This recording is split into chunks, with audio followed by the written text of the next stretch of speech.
A paz do Senhor Jesus Cristo, queridos e amados irmãos e amigos, ouvintes da Rádio Viva FM ES. É com muito prazer que daremos agora início a uma série de 4 mensagens. E o assunto será Família, Projeto de Deus. Hoje você irá desfrutar da segunda parte desta série. Que o Senhor fale profundamente aos vossos corações durante a ministração desta mensagem. Eu cumprimento a todos com a paz do Senhor Jesus, muita alegria, meus irmãos, mais uma vez estamos aqui reunidos e nós vamos dar continuidade ao assunto que nós iniciamos sobre família, projeto de Deus. E meus amados, só recapitulando algumas coisas que foram faladas, a família ela está sendo hoje alvo de muitos ataques, porque família é um projeto de Deus, é um projeto que foi criado ainda dentro do Éden.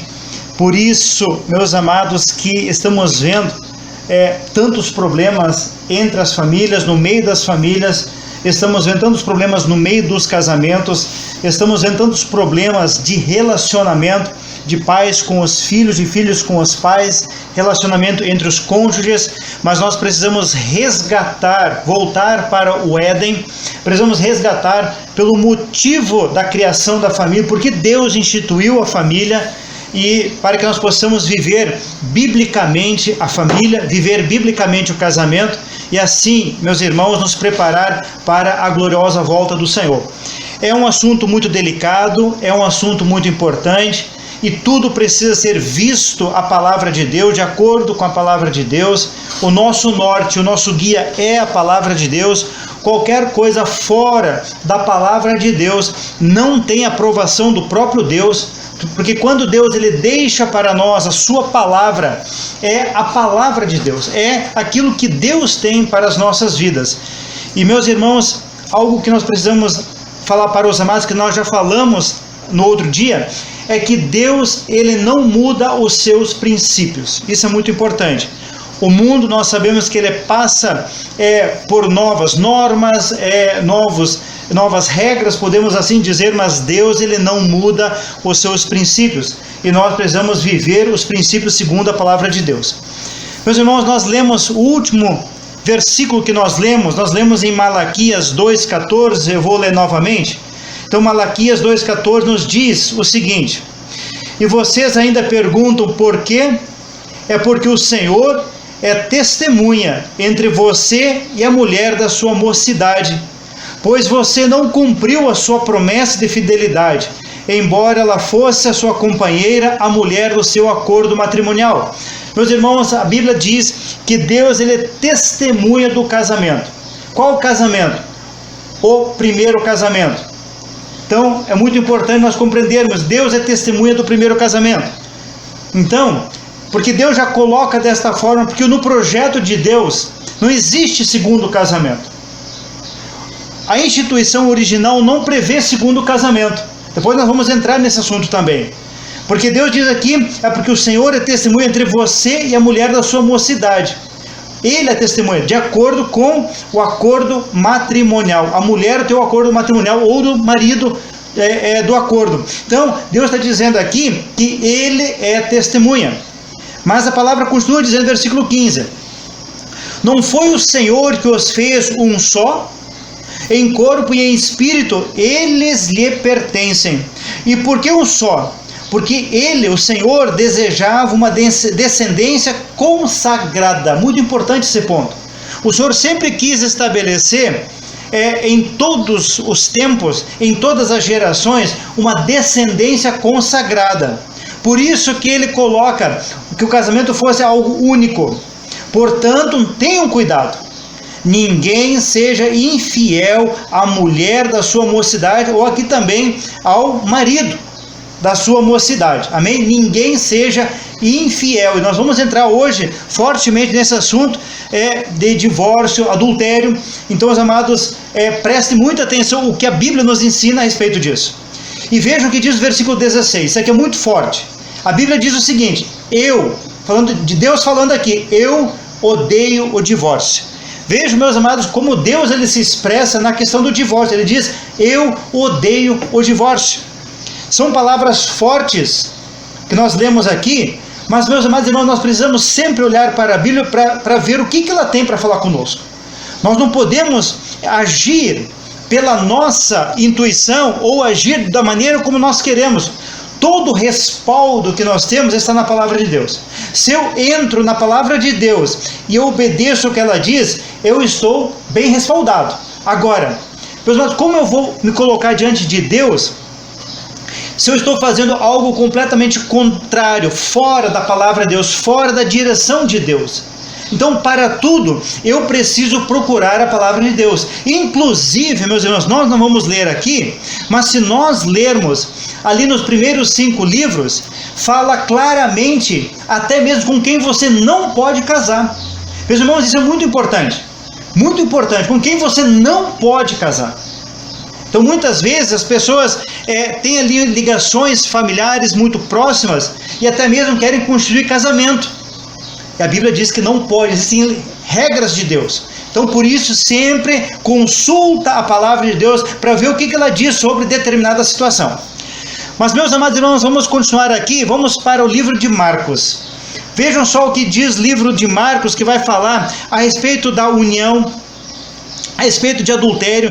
São palavras e ensinos muito fortes do Senhor Jesus, porque eles estavam perguntando para o Senhor Jesus a respeito desse ensino.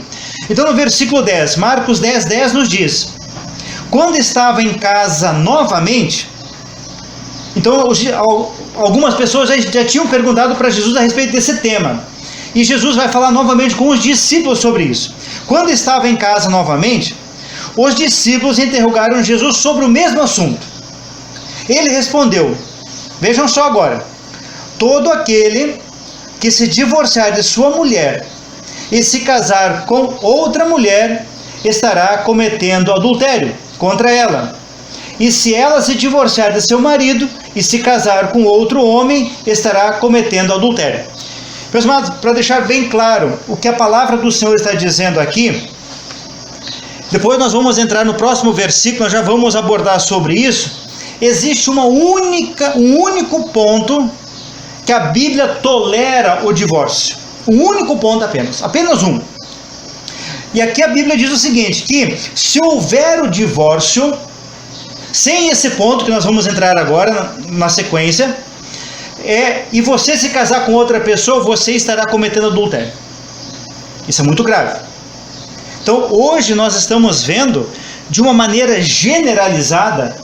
Eu não estou falando aqui, meus amados, quem não está na igreja, estou falando de quem está dentro da igreja. Nós temos casos de dentro da igreja, onde a pessoa já está no 2º, 3º casamento. Mas se nós olharmos o histórico anterior, as pessoas dizem o seguinte, que, olha pastor, não houve ali, nós não nos acertamos. Olha, não deu certo, nós achamos por bem nos separar. Não é isso que a palavra do Senhor diz. Não é isso.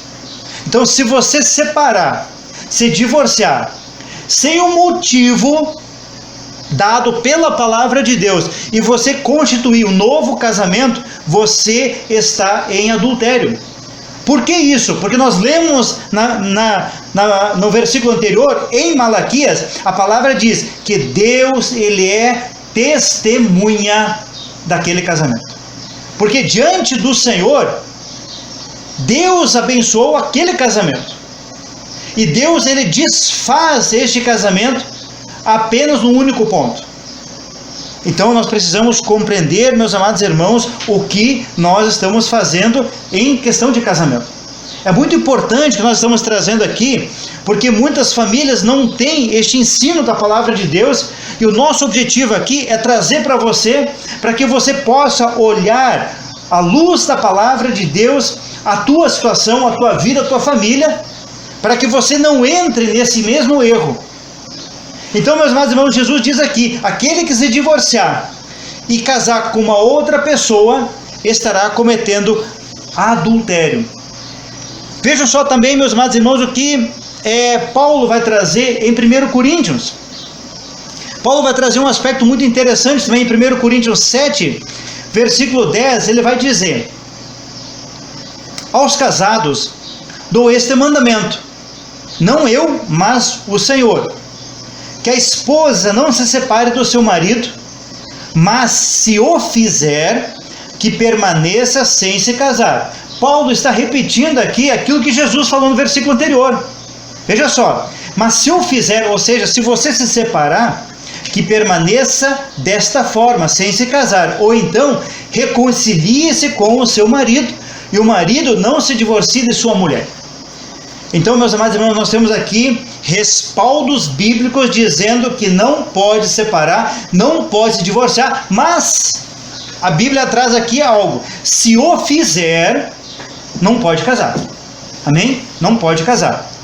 Então, meus amados irmãos, é muito importante nós olharmos para os casamentos, nós olharmos para a nossa família, porque é um projeto de Deus criado ainda dentro do Éden, e verificarmos como está a nossa situação. Então, chegar e dizer, olha, nós somos incompatíveis, que existe incompatibilidade entre nós dois, isso não é argumento diante de Deus. Isso não é argumento. E nós não podemos inventar, meus queridos irmãos, não inventem. Eu peço para vocês, meus irmãos, não inventem argumentos. O teu argumento, ele precisa estar à luz da palavra de Deus. Nós não temos como comparecer diante de Deus e dizer, Senhor, eu achava, Senhor, eu pensei, Senhor, eu achei que era melhor. Meus amados irmãos, nós temos a Bíblia, a palavra de Deus. Tudo o que nós precisamos está aqui na palavra de Deus.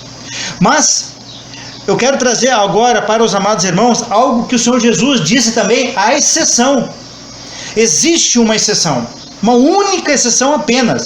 Jesus, ele traz isso, que só existe uma exceção na questão do divórcio permitido pelo Senhor, e que, com base nisso, você pode contrair um novo matrimônio. Um único ponto. Em toda a palavra de Deus só existe um ponto.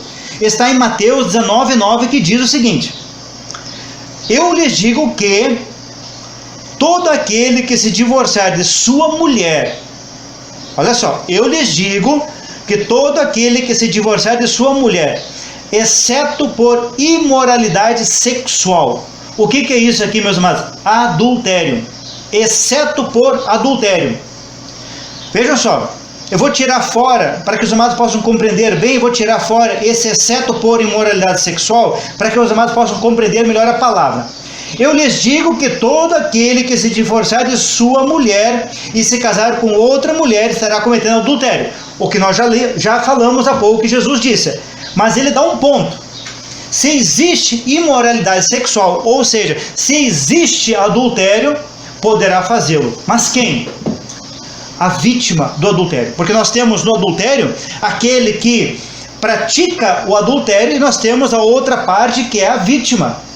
A vítima, ela tem condições de se casar novamente. Apenas a vítima. Se aquele que praticou adultério, ele contraiu um novo matrimônio, ele está em adultério. É o que a palavra diz.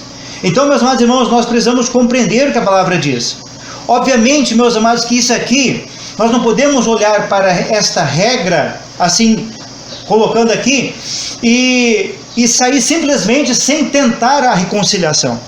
Sempre precisamos tentar a reconciliação. Se houver um genuíno arrependimento por parte daquele que praticou o adultério, e se houver uma disponibilidade da outra parte, façam as pazes. Reconciliem-se em Deus. Por quê? Porque Deus foi testemunha do casamento.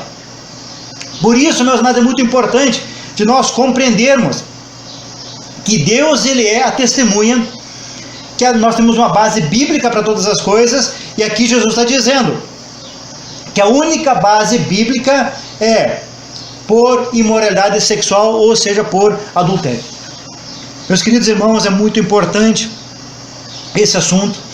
É um assunto delicado, é um assunto muito importante, porque envolve família, envolve filhos, envolve pais, envolve sogro, sogra, envolve tantas coisas, envolve muitas vezes a igreja, envolve vizinhos, envolve irmãos. Então, meus amados irmãos, tenham todo cuidado na questão do casamento. Tenham todo cuidado. Amém? Então, precisamos olhar para a Bíblia, que a Bíblia nos diz sobre cada assunto. De qualquer assunto, meus amados irmãos, está na Bíblia, na palavra de Deus. Se você quer um assunto sobre família, está na Bíblia. Um assunto sobre trabalho está na Bíblia. Um assunto para viver em comunidade, na sociedade, está na Bíblia. Tudo está na Bíblia, na palavra de Deus, que é o nosso grande norte. Mas, meus amados irmãos, vejam só. Nós temos aqui, podemos dizer assim, que os problemas conjugais, eles têm algumas origens. Eu vou trazer aqui para os amados irmãos algumas coisas. O primeiro ponto que eu vejo está antes do casamento. As pessoas chamam de namoro, mas eu quero dizer aos amados irmãos que namoro não é bíblico. Amém? O namoro que nós conhecemos aí na sociedade, aí fora, ele não é bíblico. O que eu posso dizer para os amados é que o melhor termo para isso é processo de conhecimento, aonde os pretendentes, eles vão se conhecer. Porém, esse conhecimento, ele deve ser totalmente santo. O que é um relacionamento? O que é um processo de conhecimento santo? Só para que os amados possam compreender, nem na mão você pega. Amém? Veja só. Eu sei que para muitos não vão aceitar isso, mas, meus amados, nós precisamos compreender algo muito importante. Deus, ele separou sentimentos para os casais casados. Quando ali os amados irmãos estão num processo de conhecimento, pega na mão, aí tem um beijo, sentimentos são liberados que Deus, ele reservou exclusivamente para os casados, e você acaba entrando em pecado. Porque, meus amados irmãos, existem diversos, posso entrar nesse assunto agora, porque é um assunto bastante demorado, mas existem a liberação de sentimentos e você acaba entrando em pecado. Por isso que é necessário que o amado irmão, a amada irmã, entenda que processo de conhecimento, ou até mesmo como namoro, como a maioria conhece, ele não pode ser realizado de qualquer forma. Ele precisa ser um relacionamento santo na presença de Deus. Santo. E esse processo de conhecimento, ele normalmente é mal feito. Por quê? Porque normalmente, queridos, os casais, eles querem se conhecer, mas eles conhecem apenas as partes boas da outra pessoa. Porque quando, por exemplo, quando tem ali o homem ele vai tentar mostrar para ali a jovem, né, a jovem ou a mulher, vai tentar mostrar as suas qualidades. Meus amados irmãos, o certo a ser feito é você mostrar os teus pontos que você é falho. Por quê? Porque se você mostrar os pontos falhos, esses pontos não vão estourar depois no casamento, porque em algum momento esse ponto estoura no casamento. Aí vão começar os problemas.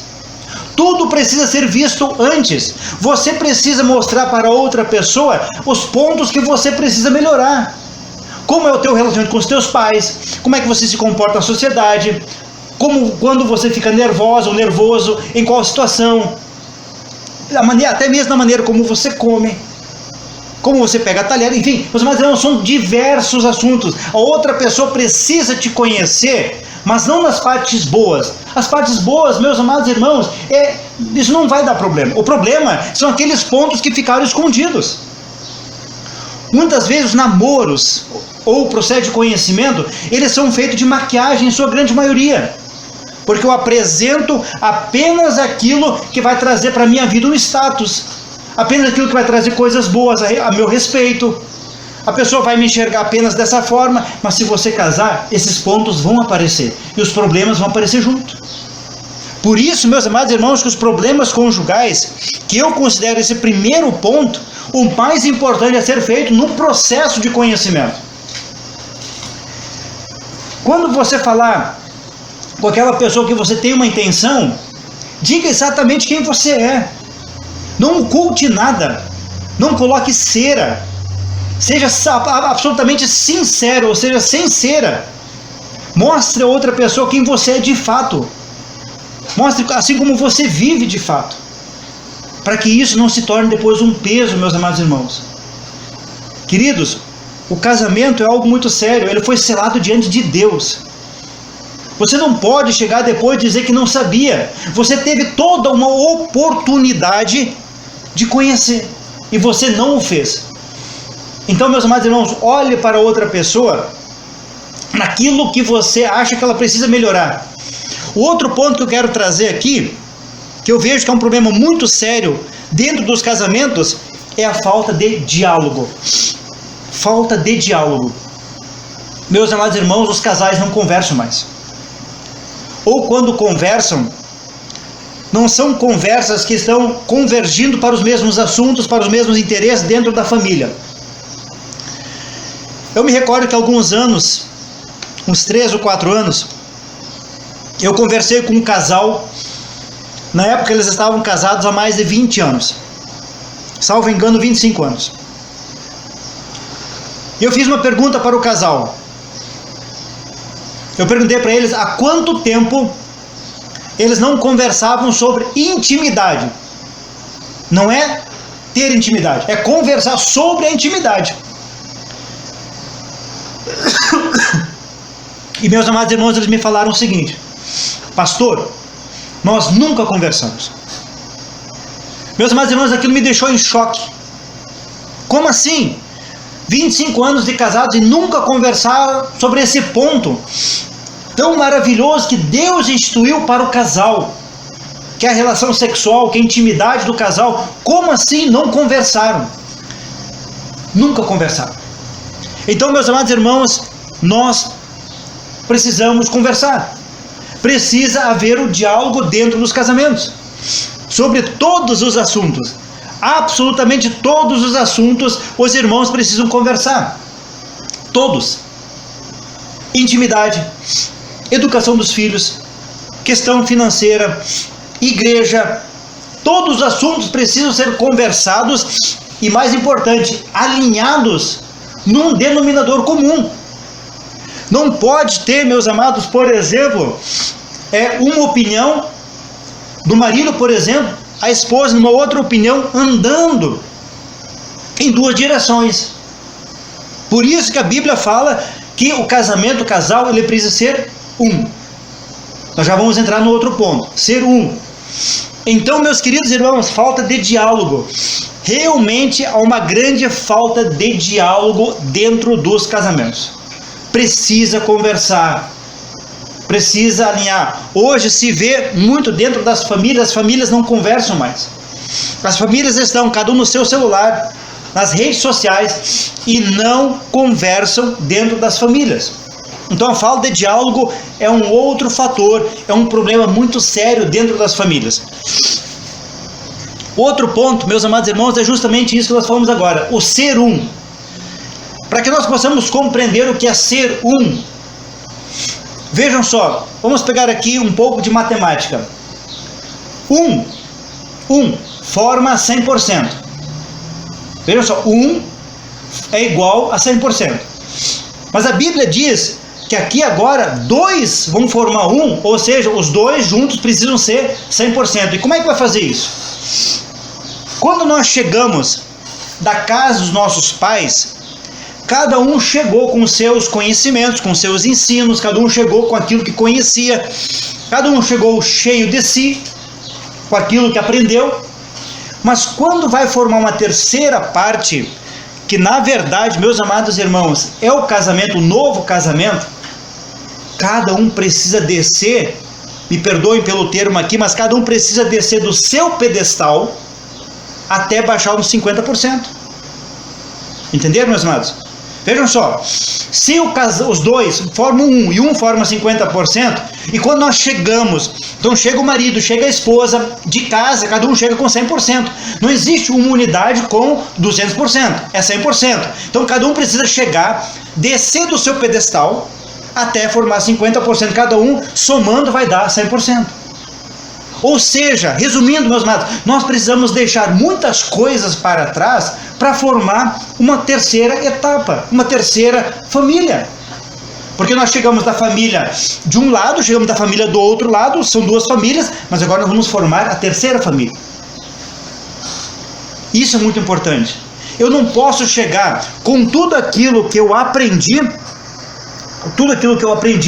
e chegar e dizer, olha, eu vou colocar desta forma, eu vou fazer desta forma.